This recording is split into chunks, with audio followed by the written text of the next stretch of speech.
Damodaram sir మీకు ఎంతమందికి పేరు పూర్తిగా చెప్పాలంటే టెంకాయల దామోదరం సారు. రోటరీ ఫౌండేషన్ ఒక్కటి కాదండి. ఇక్కడ మీరు చూసారంటే గోవిందధామం ఏదైతే ఉందో ఇక్కడ తిరుపతిలో ఉందో ప్రతి ఒక్కరికి తెలిసిన దాని వెనకాల ఉన్న బ్రెయిన్ వచ్చి మా దామోదరం సారి. ఒక్కసారి క్లాప్స్ కొట్టండి. అలాగే చనిపోయిన తర్వాత వాళ్ళకు అంత్యక్రియలు చక్కగా జరగాలని అంత అద్భుతమైన గోవిందధామం నిర్మించారు. దాని తర్వాత ఒకటి రీసెంట్గా ఒకటి లాంచ్ చేశారండి. అదే మదర్స్ మిల్క్ బ్యాంక్. అది ఏంటి, ఎలా పనిచేస్తుంది, తిరుపతిలో ఎక్కడా లేనిది తిరుపతిలో చాలా అద్భుతంగా చాలా ఖర్చు పెట్టి చేశారు. సో ఒక్కసారి సార్కి ఒకసారి క్లాప్స్ కొట్టి అసలుకి ఏంటి అది అనేది ఒక 2 నిమిషాలు సార్ మీతో చెప్తున్నారు. Sir please sir. నమస్కారం అండి. నా పేరు దామోదరం. దయచేసి బయటకు వెళ్తున్న తల్లులందరికీ ఒక విజ్ఞప్తి, ప్రతి తల్లి తెలుసుకోవాల్సిన విషయం. ఒకమారు ఎందుకంటే స్టూడెంట్స్ ఎవరు లేరు, తల్లిదండ్రులే ఉన్నారు. హ్యూమన్ మిల్క్ బ్యాంక్, తల్లిపాల నిధి అనే దాని గురించి ఒకమారు ఒక 5 నిమిషాలు దాని గురించి తెలియజేస్తాను. మీరు దీన్ని మరింతగా ప్రస్తారం చేస్తే కాస్త బిడ్డలకు మేలు జరుగుతుందనేసి ఆశిస్తున్నాను. తల్లిపాల నిధి అంటే ఏ తల్లి దగ్గర అయితే తన బిడ్డకు ఇవ్వగా ఎక్కువ పాలు మిగిలిన్నాయో ఆ పాలను సేకరించి శీతలీకరించి తిరిగి ఏ బిడ్డకు తల్లిపాలు అవసరమో ఆ బిడ్డకు తల్లిపాలు ఇవ్వడాన్ని తల్లిపాల నిధి అని అంటున్నాం. ఆంధ్రప్రదేశ్లో రోటరీ క్లబ్ తరఫున మొట్టమొదటిగా మనం మెటర్నిటీ హాస్పిటల్లో ఈ తల్లిపాల నిధిని ఏర్పాటు చేయడం జరిగింది. ఇది ఏప్రిల్ 3వ తారీఖున గత సంవత్సరం ఏర్పాటు చేయడం జరిగింది. అప్పటి నుంచి ఇప్పటికీ దాదాపు ప్రతి నెల 15 లీటర్లు, దాదాపు 15 లీటర్ల తల్లిపాలు సరాసరిగా నెలకు మనము సేకరించి దాదాపు 250 నుంచి 300 పిల్లలకు, ఎవరైతే తల్లిపాలకు నోచుకోకుండా ఉన్నారో ఆ పిల్లలకు ఈ తల్లిపాలు దానం చేస్తున్నాం. ఈ తల్లిపాలు ఇచ్చేవాళ్లకు డబ్బులు ఇవ్వడం లేదు, అలాగనే తీసుకునే వాళ్ళ దగ్గర నుంచి ఏమీ తీసుకోవడం లేదు. పూర్తిగా ఈ సేవలు ఉచితంగా అందించబడతాయి. దయచేసి మీకు అందరికీ విజ్ఞప్తి చేస్తున్నది ఏమిటంటే, మీకు తెలిసిన వాళ్ళకు కానీ అలాగనే మీ కోడళ్ళు కానీ బిడ్డలు కానీ మరొకరు ఉంటే ఈ సమాచారాన్ని మనం పంచుకుంటే, ఏ తల్లి అయినా తల్లిపాలు దానం చేయాలంటే తప్పనిసరిగా మెటర్నిటీ హాస్పిటల్లో దీనికి ఒక ప్రత్యేకమైన విభాగం ఏర్పాటు చేస్తున్నాము. నా పేరు దామోదరం. నా నంబరు గోవిందధామం అని పేరు కొడితే నా నంబర్ వస్తుంది. గోవిందధామం, ఎవరైనా సరే గోవిందధామం అని పేరు కొడితే నా నంబర్ వస్తుంది. ఆ నంబర్కు తెలియజేస్తే మేమే స్వయంగా తల్లుల దగ్గరికి వచ్చి తల్లుల దగ్గర నుంచి పాలు స్వీకరిస్తాం. ఒక్క విషయం ఏమిటంటే, ఎలా స్వీకరిస్తామో ఏమనేది ఒక 2 మాటలు చెప్తాను. తల్లిపాలకు కుల, మత, వర్ణ, వర్గ భేదాలు ఏవీ లేవు. ఏ తల్లి ఇచ్చిన పాలనైనా ఏ బిడ్డకైనా పట్టవచ్చు. తల్లిపాలు బిడ్డలకు అమృతం లాంటిది. తల్లిపాలలో ఉన్న పోషక విలువలు బిడ్డకు రోగ నిరోధక శక్తిని కలుగజేస్తాయి. తప్పనిసరిగా 6 మాసాల వరకు ప్రతి తల్లి తన బిడ్డకు తప్పనిసరిగా తల్లిపాలు ఇవ్వాల్సిన ఆవశ్యకత ఉంది. తరువాత మెల్లమెల్లగా సాలిడ్ ఫుడ్స్ పెడతాము. అంతవరకు ఎందుకంటే బిడ్డ పుట్టిన తర్వాత పుట్టిన సంవత్సరం లోపల బిడ్డ యొక్క మెదడు పరిమాణం 2 అవుతుంది ఒకే సంవత్సరంలో. అప్పుడు తల్లిపాలు పోషక విలువలు ఎక్కువగా ఉంటాయి కాబట్టి ఆ తల్లిపాల వలన మెదడు పెరుగుదల బిడ్డకు చాలా బాగా ఉంటుంది. అందువల్ల ఇది చాలా ముఖ్యమైన అంశం. రెండవది, తల్లికి బిడ్డకు ఒక చక్కటి అనుబంధం ఏర్పడుతుంది తల్లిపాలు ఇచ్చేదానివల్ల. ఆ అనుబంధమే భవిష్యత్తులో వాళ్లకు చాలా చక్కటి ఆప్యాయతను కలిగజేస్తుంది. ఎవరైనా పెద్ద అయిన తర్వాత నా బిడ్డ నా మాట వినడం లేదంటే బహుశా ఆ తల్లి ఆ బిడ్డకు సరిగా పాలు ఇచ్చడదేమో అని అనిపిస్తుంది. ఒకమారు ఆలోచించండి, ఎలాంటి తల్లుల దగ్గర మేము ఈ పాలు స్వీకరిస్తామంటే ఆరోగ్యకరమైన తల్లుల దగ్గర నుంచి మాత్రమే పాలు స్వీకరిస్తాం. ఒకరోజు ఒక 10 మంది తల్లులు పాలిస్తే మేమేం చేస్తామంటే వాటిని ఫ్రీజర్ పాలలో పెట్టి ఆ తర్వాత మరుసటి రోజు ఆ పాలన్నింటినీ పూర్తిగా కలిపేయడం చేయడం జరుగుతుంది. 10 మంది ఇచ్చిన తల్లి పాలను మిలితేయడం. అలాగా కలిపేసిన పాలను మైక్రోబయాలజీ టెస్ట్కు పంపించడం జరుగుతుంది. అంటే పాలు కలిపిన తర్వాత ఆ మైక్రోబయాలజీ టెస్ట్కి పంపిస్తే ఆ పాలు యొక్క పరిశుభ్రంగా ఉన్నాయా లేదా అనే విషయం తెలుస్తుంది.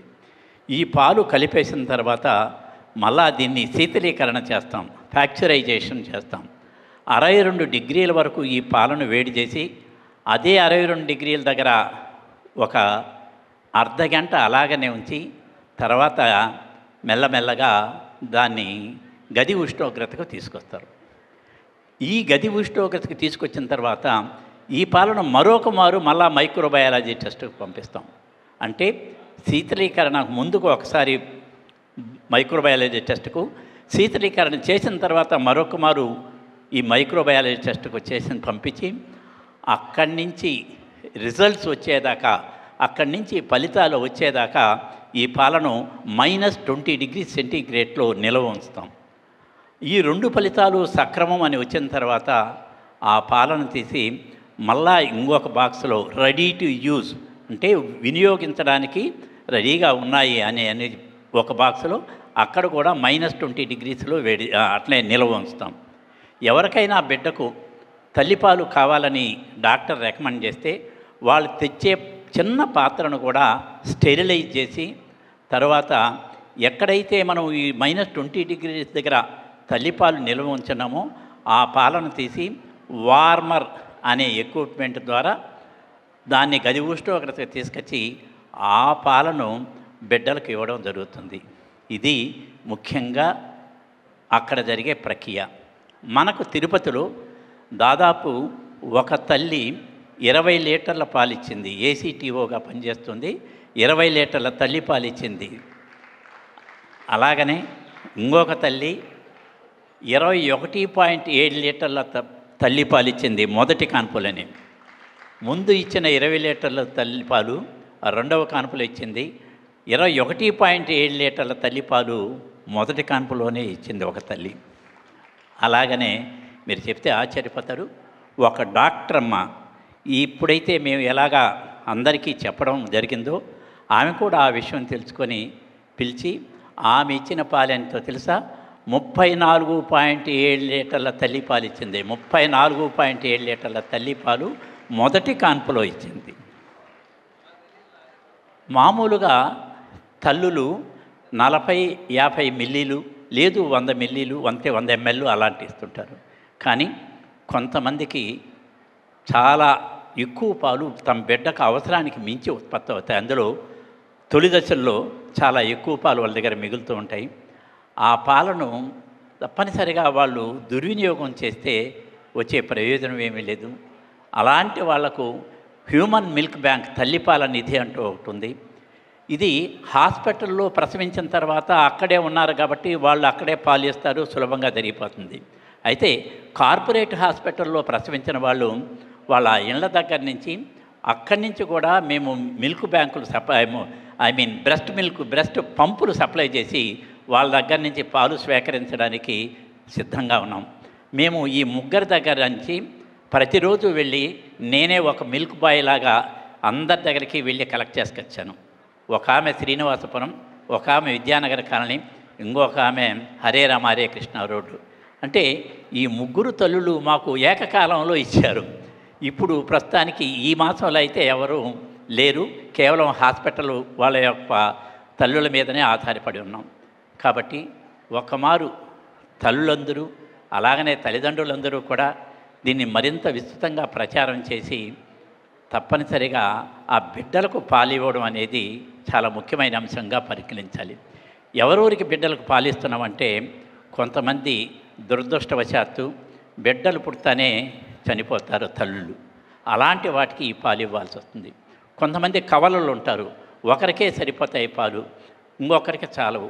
అలాంటి పరిస్థితుల్లో కూడా ఈ పాలు ఇవ్వాల్సి వస్తుంది. అలాగనే ఒక ఘోరమైన విషయం ఏంటంటే కొంతమంది ప్రసవించి బిడ్డలు ఎక్కడంటే అక్కడ వదిలేసి వెళ్తే వాళ్ళ శిశు మందిరాలకు చేరిస్తే అలాంటి బిడ్డలకు కూడా ఈ పాలు ఉపయోగపడతాయి. అంటే ఒక మారు ఆలోచించండి, ఎంత మానవతతో కూడిన ఈ చర్య. ఇలాంటి మానవతతో కూడిన చర్యను మనం అందరం కూడా మనం సహకరించి ప్రోత్సహించాల. చాలామంది అనుకుంటూ ఉంటారు డబ్బా పాలు పోస్తే సరిపోతుంది కదా అని చెప్పేసి. ఒక విషయం గుర్తుంచుకోవాలి మనం ఇక్కడ, డబ్బా పాలు పోసేదానివల్ల శరీరం పెరగచ్చు కానీ బుర్ర పెరగదు. అది ఎందుకంటే అది ఒక్క గొప్ప విశేషం ఏంటంటే తల్లిపాలలో ఉన్న మహత్యం అదే. తల్లిపాలలు పోస్తే ఆ బిడ్డకు బుర్రతో పాటు శరీరం పెరుగుతుంది. కానీ డబ్బా పాలు పోస్తే కేవలం శరీరం పెరగచ్చు కానీ తల్లిపాలు ఇచ్చినప్పుడు పెరిగినంత మెదడు పరిణామం ఈ డబ్బా పాలు పోస్తే పెరగదు. ఇది చాలా ముఖ్యంగా గమనించాల. మనము మెదడు యొక్క పరిమాణం పుట్టినప్పటి నుంచి సంవత్సరం లోపల 2 అవుతుంది. 3 సంవత్సరాలకు 80% పెరుగుతుంది. 5 సంవత్సరాల వరకు 90% మన మెదడు పెరుగుతుంది. ఇంతవరకు మన వాళ్ళందరూ కూడా చాలామంది చెప్పారు యూత్ అని. అదే తిరిగి 20 సంవత్సరాలకు ఆ 10% పెరిగి 100% మెదడు పరిమాణం చెందుతుంది. అప్పుడే యూత్ చాలా యాక్టివ్గా ఉంటారు. అందుకనే 20 సంవత్సరాలు యూత్ అనేది. ఆ తర్వాత 20 సంవత్సరాల నుంచి 40 సంవత్సరాల వరకు నిలకడగా ఉంటుంది.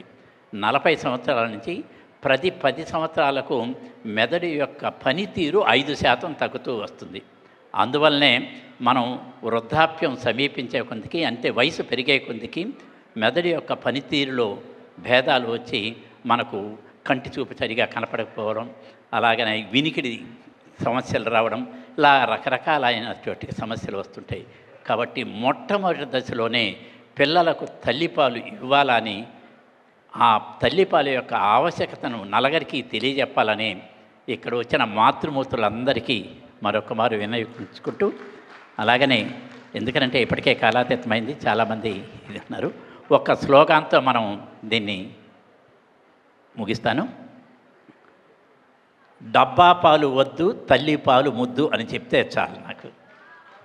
ఓకేనా? రైట్. అందరు నేను చెప్పిన తర్వాత చెప్పండి అమ్మా. డబ్బా పాలు వద్దు